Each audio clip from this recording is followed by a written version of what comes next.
America's only Irish station, radioirish.com. That's what you're listening to as we draw your attention now to a concert tour simply not to be missed. One of Ireland's most highly regarded and successful artists, and the preeminent Irish singer-songwriter of his generation, Paul Brady, is coming to the United States and Canada on a concert tour that will include shows in Cumberland, Rhode Island, Boston, Massachusetts. Paul Brady will also be playing the City Winery, 155 Varick Street, right here in New York City.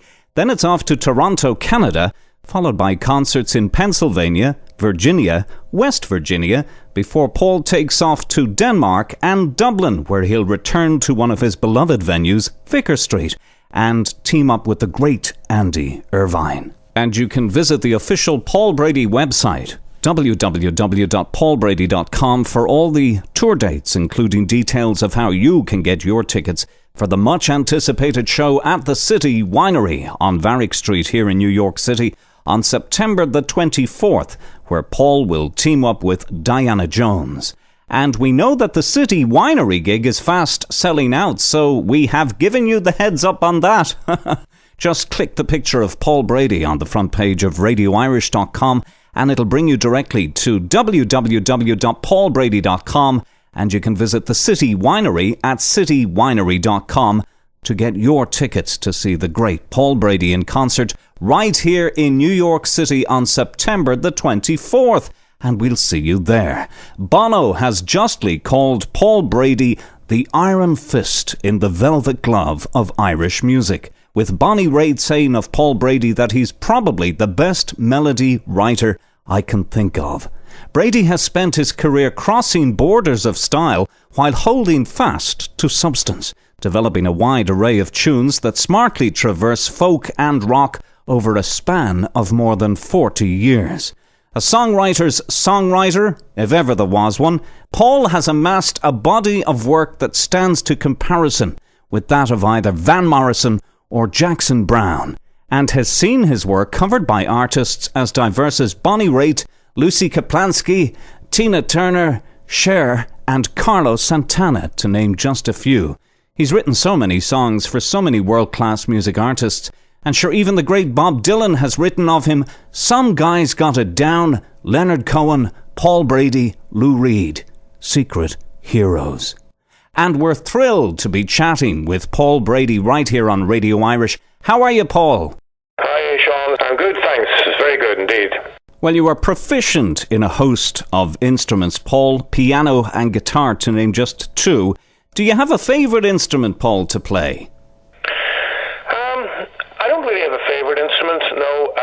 I suppose it depends what kind of a mood I'm in. I find that, when I'm on the piano, more lyrical aspects come out, much, ballads and things like that. And guitar is much more, a rhythmic kind of thing. When I write up-tempo numbers, I tend to write them on guitar, and, the more slower ones probably on piano. Well, you were born and raised in Strabane, Northern Ireland, just along the border there, where, as a young fella growing up, you were into a wide variety of music from an early age, I believe. What were you listening to, Paul, in your teens?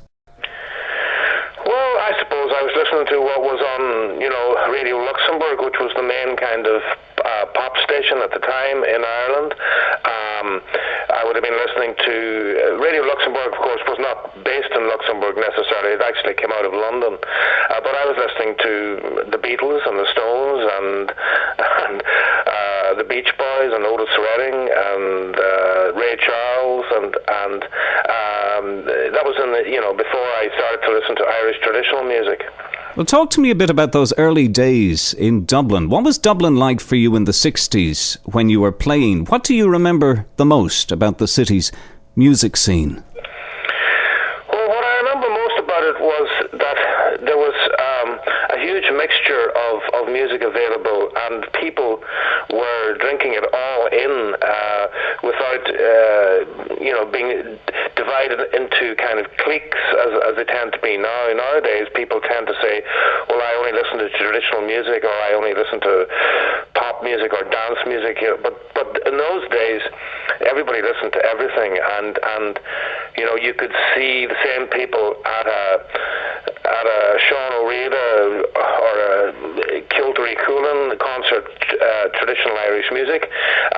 You might see them the following week at an Eric Clapton concert in the stadium, So there was a big eclectic taste in music, and of course there was a lot of things happening among our generation in terms of looking at traditional music in a different way. What about the traditional Irish music scene these days, Paul? How does it compare to the vibrant 1960s scene in Dublin, for instance? What's different these days, if anything? Well, there's an awful lot more people playing traditional music now than there was back then. And in a sense, I suppose, simply because there have been so many different groups since, it's hard sometimes to distinguish between them.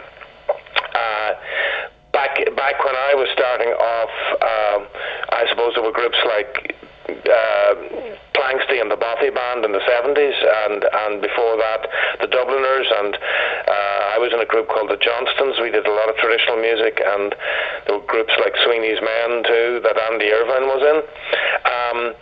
It was probably a little fresher back then because the whole thing was very new to people. I mean, traditional music up until the 60s in Ireland was fairly much a cottage industry and dormant, and it wouldn't have been nearly as much on the airwaves as it came to be in the 70s. So it was all a little fresher and more innocent, I think, than it is now. But having said that, there are some fantastic young musicians playing now. I just think sometimes they play a little too fast for my taste. Well, you moved with the Johnstons in 1969 to live in London, and later in 1972 you headed off to New York City here. Talk to me a bit about those days in New York City. What other musicians did you interact with when you were here? I really didn't interact with all that many when I was over here. Over in New York, rather. It was a difficult time for me. I wasn't really relating to many people outside the situation I found myself in. And one of the artists I did meet at the time was Loudon Wainwright, who I became friendly with, and the Roach sisters were people that I related to very strongly at the time as well. Well, you returned to Dublin in 1974 to join Planksty, the premier Irish folk band of the early 1970s. Then from 76 to 78 you played as a duo with the great Andy Irvine, a relationship which produced the album Andy Irvine and Paul Brady. Throughout your career, Paul, you have worked and collaborated with numerous artists, including Andy Irvine, with whom you'll team up again at Dublin's Vicar Street this coming November. What's the thrill there? Well, it's just that Andy's music is so individual and so exciting and unusual that I've always been attracted to it and always enjoyed trying to, I suppose the only word is decipher it, because it's almost like a language of its own. It was a challenge to me to figure out what made it tick. Also, I just think that Andy is a wonderfully sensitive musician and is a fantastic singer. He's one of the best singers I know, and to be able to play with him and sing some of the songs we both sang back in the 70s and some new songs that we're learning at the moment is a great thrill again. It takes me right back into a whole different world of music that used to be the centre of my world back in the 70s. Now, going back to your release of the album Hard Station in 1981, now a classic of Irish rock, what was it that made you move to a different style of music at the time, Paul? Well, really, I mean, I have to say, in the context of my career, when looked at over the whole of my career, really shows that my decade in traditional music alone was the exception rather than the rule. I I kind of turned left into traditional music for most of the 70s, but by the end of that decade, I was really just coming back to the music I'd always listened to, and was trying to write my own music, coming out of all the influences I had, which were, you know, as diverse as possibly any musician could have. I mean, I used to love blues, jazz, soul music, you know, rock music, pop music, even the old kind of sort of music, the films of the 40s, like those kind of songs, you know, Irving Berlin, Gershwin, all that kind of music. You know, it was all music that I loved, and it kind of has seeped into me, you know, from a very early age. So somehow or other, I was trying to get all that out of me in an expression that kind of added up to an individual signal.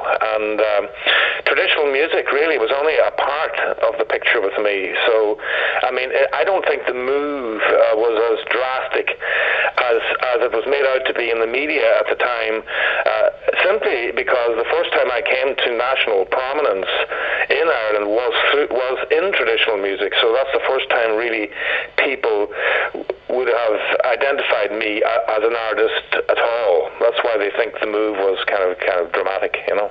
And tell me, how do you write, Paul? How do the songs come to you? You know, some writers sit down and force themselves to write. Other songwriters can be found scribbling on napkins in cafes and so on. It works very differently with every song with me. I mean, I'm constantly alert to music, more so, I suppose, than lyrical ideas. And I think that quite often at this stage of my life, the main impetus would be musical. And once I get a piece of music that I find really excited about, I then kind of, you know, try and figure out what I might say through that music. And so the lyrics can come secondary. But like there was a period, I suppose, in the 80s and 90s where lyrics often came first with me, because at that time I was, well, firstly I was trying to be a writer, and secondly there was a lot of drama going on in my life, which probably meant there were a lot of things I wanted to talk about. Nowadays I find I'm not quite the angry young man I might have been, and things come out in a more leisurely pace. Now, after years of writing on your own, in the late 1990s, you began to collaborate with other songwriters, and in the space of 2 years wrote nearly 50 songs, several of which have already been covered by other artists, including Carole King, Will Jennings, Ronan Keating, Conor Reeves and Mark Hudson. How does that work, Paul, your collaboration with other artists? Do you sit down together and write the songs physically, or what? Yes. A typical situation might be that I would sit down with someone and we would either write a song entirely in that session, or we would, you know, maybe get half the song written, and we would then communicate via email or telephone or send MP3s to each other, you know, until such time as the song was finished. You don't always get a song finished at the first sitting, and sometimes a song really doesn't get finished until the song decides it wants to be finished. So a bit like that. Well, in 2001, Paul, you formed your own record label, PB Music. The first release was a CD, The Missing Liberty Tapes, featuring a live recording of a concert you gave in Dublin back in 1978, the tapes of which were lost for 23 years. How did those tapes turn up, Paul, and what did it feel like to rediscover that live recording? Well, the first thing to say is that when I recorded the gig, I never intended or even dreamt that the recording would become a commercial album. I just recorded it because it was a group of musicians that I'd got together to celebrate the launch of my album of that year called Welcome Here, Kind Stranger. And I knew, because all those musicians had their own careers, that this was something that happen again. And I just thought I wanted to have a private record of it for myself. So I recorded it on a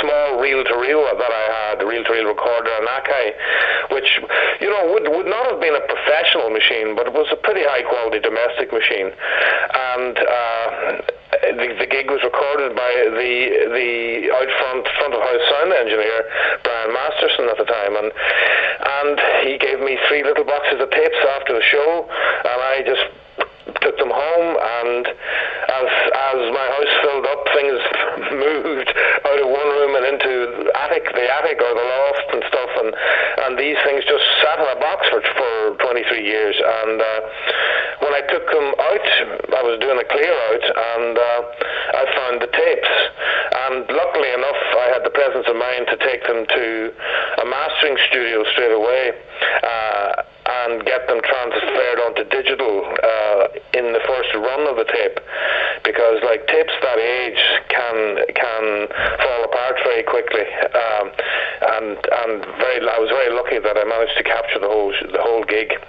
It's incredibly one of my most popular CDs and sells consistently all the time. And for some reason, largely speaking, the engineer was a very high standard. Brian is one of the best recording engineers in Ireland, and so he managed to balance the show very well. And there's something about the quality of the recording that people seem to think identifies the time very well, and people who like listening to music from back then single that out as being a really special record. Well, tell me, do you enjoy playing live and touring? What's the most enjoyment you get from touring and playing live on stage? Well, for all my history as an instrumentalist and as a writer and producer and composer and all that, essentially I see myself first and foremost as a singer and a performer, and I've always seen myself as that. So I do really love performing, whether I do it solo or whether I do it with a band or a trio. I've done lots of different things.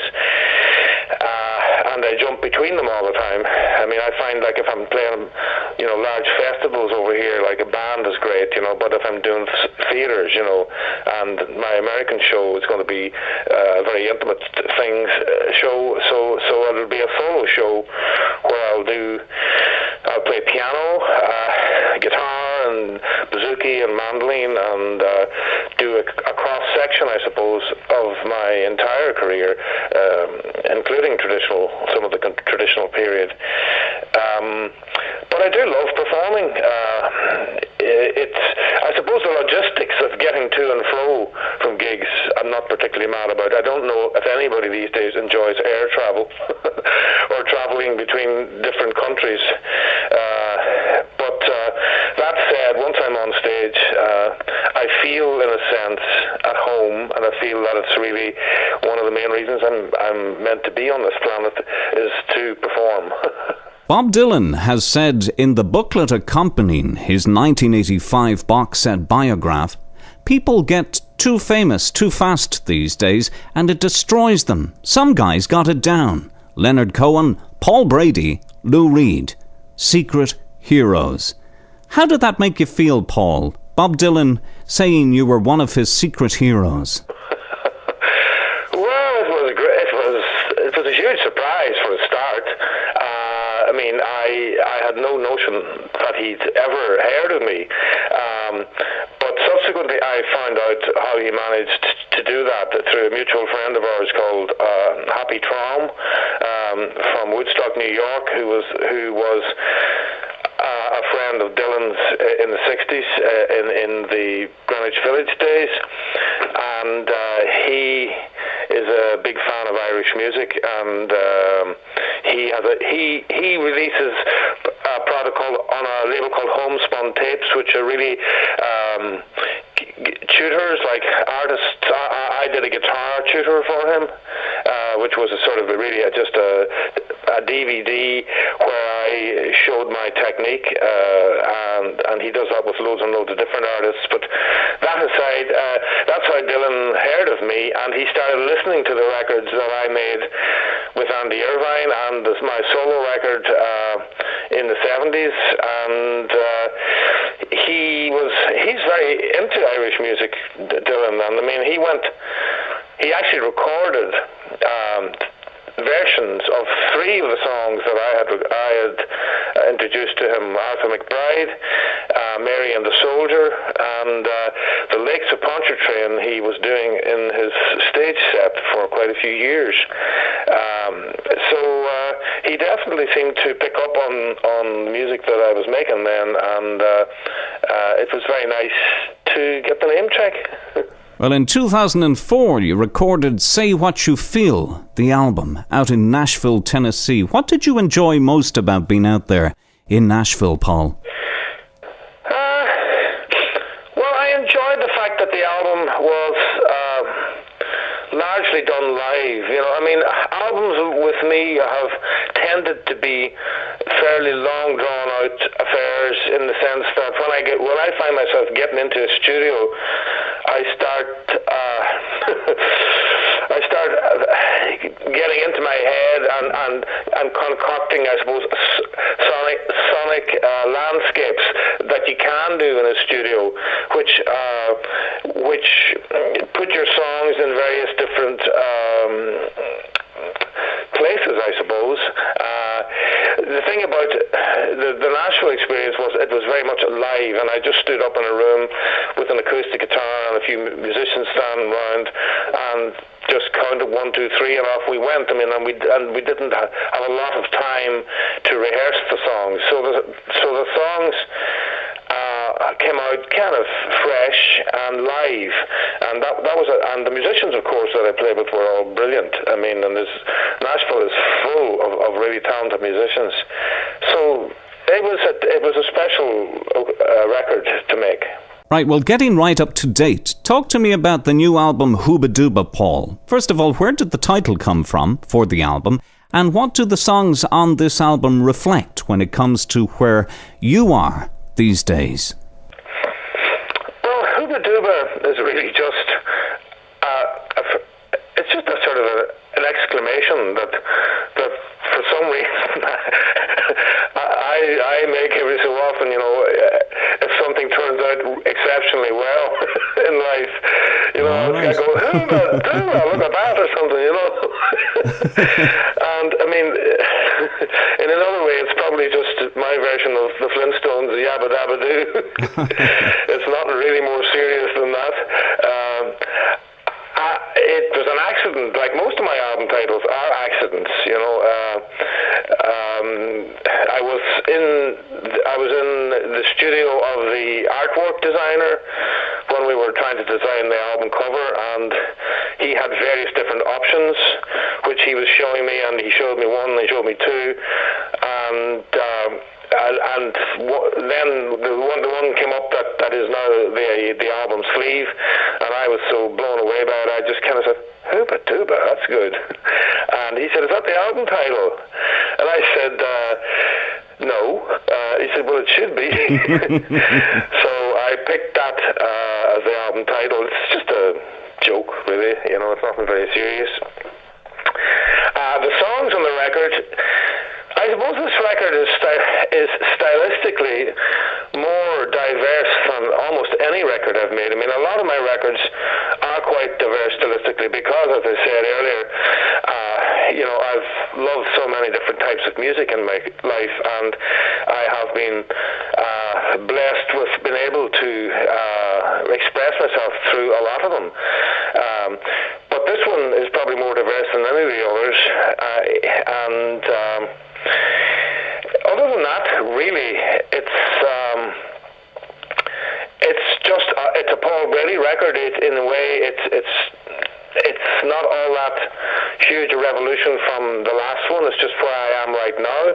There are a couple of exceptions. The song "The Luck of the Draw" was an old song which I wrote back in the early 90s, and of course Bonnie Raitt picked up on that song and had a big album with it.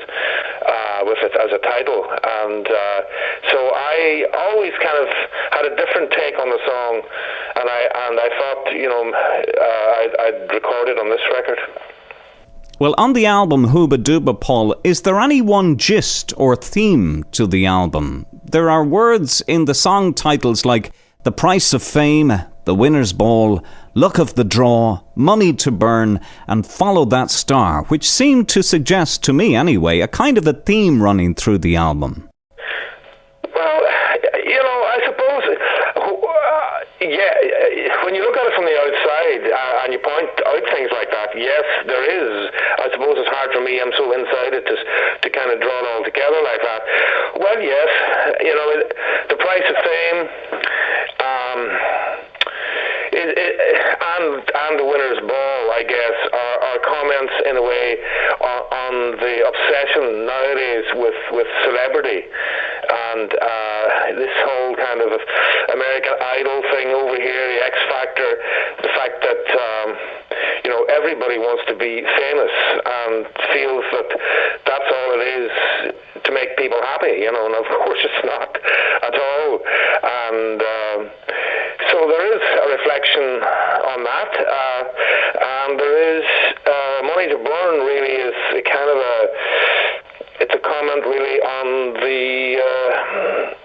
I suppose the greed and the whole collapse of the money system, and how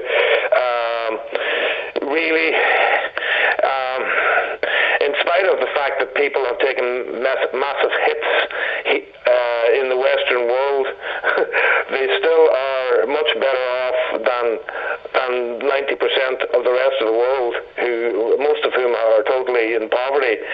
So really that song is just trying to point out to people who are whinging about how difficult times are now that they could be a lot worse. Well, your website, paulbrady.com, is quite ingenious, Paul, I must say, in that it broadcasts Radio Hobro instantly when you go to the website. And on Radio Hobro, we get to hear you talk about your songs and music and your feelings in general about various subjects. Tell me, how important or otherwise is the internet to you as a communication tool? Oh, it's completely central, to be honest. It's the main way. I've been into technology since the mid-'80s, and I was one of the first artists in Ireland to have my own website back in the mid-'90s. I had a website from about 1996 on, and I just kind of knew that was what was coming down the pike, and that was the way it was going to be. And so I have digitized pretty much everything I've done, which is available on my website, either to just listen to or to buy. And I have a Facebook music fan page, which is very popular, and I attend to that pretty much all the time myself. I like to directly engage with people who like the music I do, insofar as I can fit it in. It's a huge tool to be used. Of course, the downsides, of it are that music is,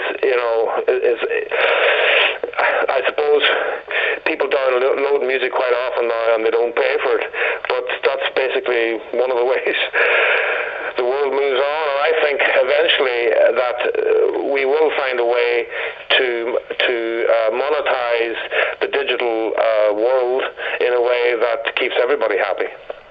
Paul, what's music about for you these days? What thrills you most about what you do for a living?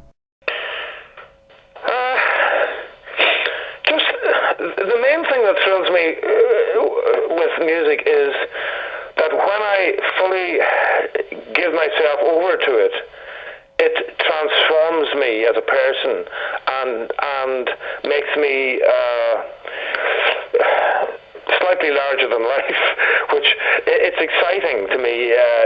It's like I open myself to the music that's in me, and I've been given a gift, and when I actually apply myself to it and not sometimes ignore it as I do, it basically makes me feel very happy.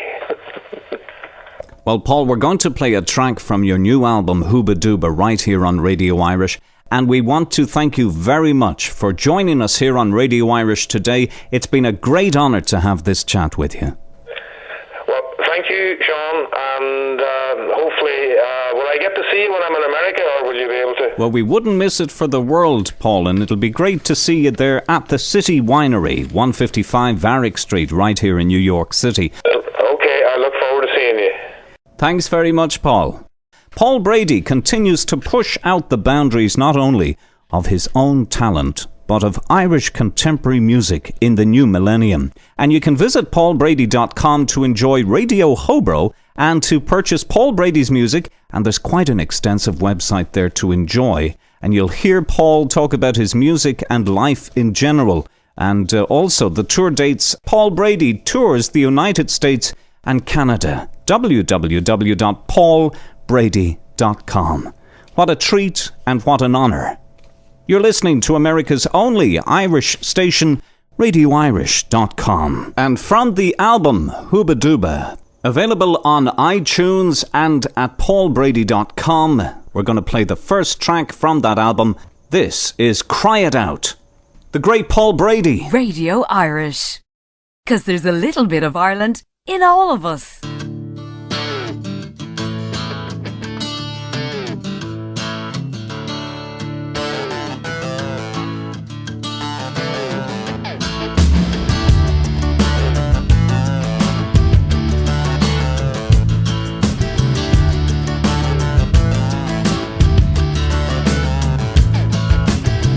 I can tell where this is going to. All this pain, dressing up in them party clothes like nothing's changed. Baby, you can fake a smile, but I can see the truth. Something bad happened here. Okay, there's nothing you can do. You gotta cry it out. Cry it out. Sometimes you gotta scream and shout. Get mad at God.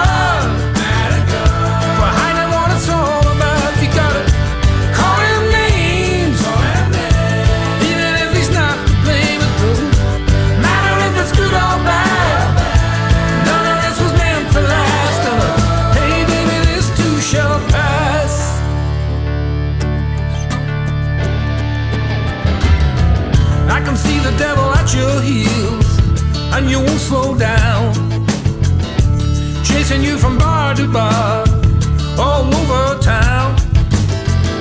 The only way to break the spell is to say what's what, but you're already in living hell. Hey baby, now give it up. You gotta cry it out. Cry it out. Sometimes you gotta scream and shout. Get mad at God.